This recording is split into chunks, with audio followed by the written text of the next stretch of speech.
ज्योतिबा फुल्यांविषयी म्हणजे मी नाटक करायच्या आधीपासूनच मला ज्योतिबांविषयी माहीत होतं आणि मला तो फार ग्रेट माणूस वाटतो. हं, हं. म्हणजे ब मला तो फारच ग्रेट माणूस वाटतो.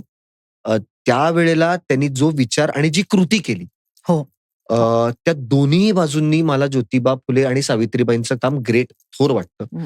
आणि आम्ही जेव्हा सत्यशोधक नाटकाच्या वेळेला पहिल्यांदा मी ज्योतिबा फुल्यांचं काम केलं. अतुल पेठ्यांबरोबर मी काम करत होतो तेव्हा.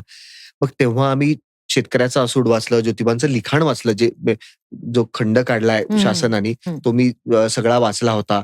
ज्योतिबांचं म्हणणं पूर्णपणे कळावं ह्यासाठी.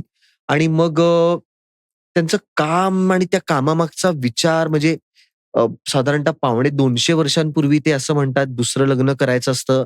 त्यांचं दुसरं लग्न लावून द्यायचं घरचे ठरवतात. तेव्हा ते म्हणतात, की मूल होत नाही हे फक्त सावित्रीमुळेच कसं, माझ्यामुळे पण मूल न होण्याची शक्यता आहे ना. हं. तेव्हा त्यांच्या काळामध्ये ते विज्ञान नव्हतं.